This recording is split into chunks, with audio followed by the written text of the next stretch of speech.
Hello বন্ধুরা, তোমরা সবাই কেমন আছো? আবারও চলে আসলাম আর একটা সুন্দর ডিজাইনের পিঠের রেসিপি নিয়ে। আশা করি আজকের পিঠের ডিজাইনটা তোমাদের কাছে খুব ভালো লাগবে। আজকে আমি প্যাকেটে সেদ্ধ চাল দিয়ে শিরিষ পিঠার সুন্দর একটা ডিজাইন করে তোমাদেরকে দেখাবো। তাহলে চলো আজকের এই পিঠের রেসিপিটা শুরু করা যাক। প্রথমে আমি নিয়ে নিলাম প্যাকেটে সেদ্ধ চাল। ছোট সাইজের বাটিতে এক বাটি 1 ঘন্টা ভিজিয়ে রেখে ধুয়ে ক্লিন করে নিয়ে আসলাম। এবার আমি একটা ব্লেন্ডারে ব্লেন্ড করে নেব। তোমরা যদি আমার রেসিপির টিপসগুলো ফলো করো তাহলে তোমরা সব ধরনের চাল দিয়ে একদম সহজে শিরিষ পিঠা তৈরি করতে পারবে। চালটাকে ব্লেন্ড করার পর ছেঁকে নেব যাতে করে কোনো প্রকার লাম্পস না থাকে, কারণ শিরিষ বা কলপিঠা বানানোর জন্য একদম স্মুথ একটা ব্যাটারের প্রয়োজন হয়, যাতে করে সিরিঞ্জের ভেতর ব্যাটারটা আটকিয়ে না যায়। দেখো বন্ধুরা, চালের ব্যাটারটা রেডি করে নিলাম আর এর মধ্যে দিয়ে দিলাম স্বাদ মতন লবণ। এবার চুলোতে বসিয়ে আমি অনবরত নেড়ে শিরিষ পিঠা বানানোর জন্য ড্রোটা রেডি করে নেব। তোমরা এই পদ্ধতিতে শিরিষ বা কলপিঠা যদি তৈরি করো তাহলে একদম চোখ বন্ধ করে অল্প সময়ে পিঠে তৈরি করে নিতে পারবে। যখনই তোমরা শিরিষ পিঠার জন্য এরকম ড্রো তৈরি করতে যাবে, চুলোর আঁচটাকে একদম লোতে রেখে অনবরত নেড়ে ড্রোটা রেডি করবে। একদম অল্প সময়ে দেখবে ব্যাটারটা শুকিয়ে ড্রোটা রেডি হয়ে যাবে। দেখো বন্ধুরা, কয়েক মিনিটের মধ্যে নেড়ে নেড়ে আমি ব্যাটারটাকে ড্রো বানিয়ে নিলাম। ড্রোটা যখন একটুখানি কাঁচা অবস্থায় থাকবে তখনই নামিয়ে নিতে হবে। ড্রোটাকে পুরোপুরিভাবে সেদ্ধ করা যাবে না, তাহলে সিরিঞ্জ দিয়ে আসবে না, যখনই পিঠাটা বানাবে তখন আটকিয়ে থাকবে। দেখো বন্ধুরা, ড্রোটাকে চুলো থেকে নামানোর পর হালকা ঠান্ডা করে নিলাম। এরপর একটা প্লেটের মধ্যে নিয়ে আমি হাত দিয়ে ভালো করে মিক্সড করে নিচ্ছি। হাত দিয়ে ভালো করে মাখানোর পর দেখবে একদম তুলোর মতো হয়ে যাবে ড্রোটা, আর পিঠাটা বানাতে একদমই সহজ হবে। এতটাই সহজ হয় এরকম ড্রো করে সিরিঞ্জ পিঠা তৈরি করলে। তোমরা এই পদ্ধতিটা বাড়িতে একবার ট্রাই করবে আর আমাকে কমেন্টে লিখে জানাবে। দেখো বন্ধুরা, ড্রোটাকে আমি ভালো করে মাখিয়ে নিলাম। এবার পিঠে রেডি করব।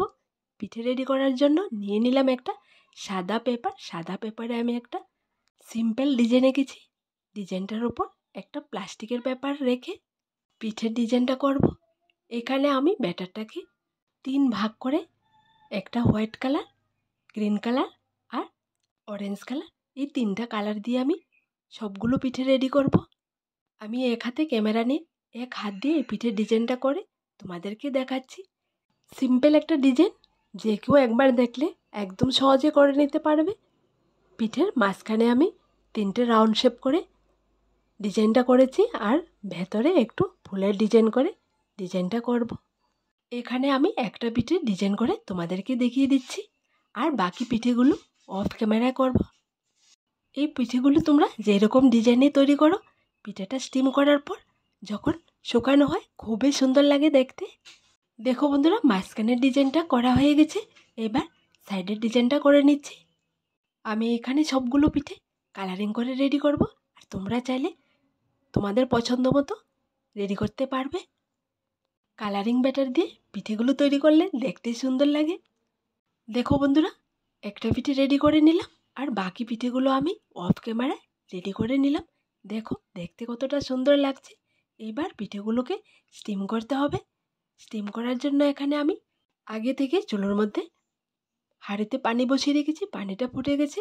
এবার স্টিমারের ভেতর পিঠে দিয়ে ওপর দিয়ে ঢাকনা দিয়ে রেখে দেবো প্রায় 1 থেকে 2 মিনিটের মতো। দেখো 2 মিনিটের পর পিঠাটা একদম রেডি। এবার এক এক করে বাকি পিঠেগুলো এরকম স্টিম করে নামিয়ে নেব। দেখো বন্ধুরা, সবগুলো পিঠে স্টিম করা হয়ে গেছে। দেখতে কতটা সুন্দর লাগছে। এবার পিঠেগুলো প্লাস্টিকের পেপার থেকে ছাড়িয়ে সুন্দর করে রোদ্রিতে দিয়ে উল্টিয়ে পাল্টিয়ে শুকিয়ে নিতে হবে। তোমাদেরকে বলি বন্ধুরা, আজকের এই পিঠের ডিজাইনটা তোমাদের কাছে কেমন লাগলো ছোট্ট একটা কমেন্টে লিখে জানাবে। পিঠেগুলো রোদ্রিতে দিয়ে সুন্দর করে শুকিয়ে নিলাম। এবার বছর জুড়ে সংরক্ষণ করে রেখে তোমরা খেতে পারবে, একদমই নষ্ট হবে না। দেখো বন্ধুরা, পিঠেগুলো শুকোনোর পর কতটা সুন্দর লাগছে। একটা পিঠের ডিজাইন আমি কাছ থেকে তোমাদের দেখিয়ে দিলাম। দেখো খুবই সুন্দর হয়েছে। তো আমার দেওয়া রেসিপিগুলো তোমাদের যদি ভালো লেগে থাকে আমার এই ছোট্ট চ্যানেলটাকে লাইক, শেয়ার এবং সাবস্ক্রাইব করে পাশে থাকা বেল বাটনটি অবশ্যই ক্লিক করে রাখবে। আবার দেখা হবে নতুন একটা রেসিপির সাথে। সবাই ভালো থেকো, সুস্থ থেকো।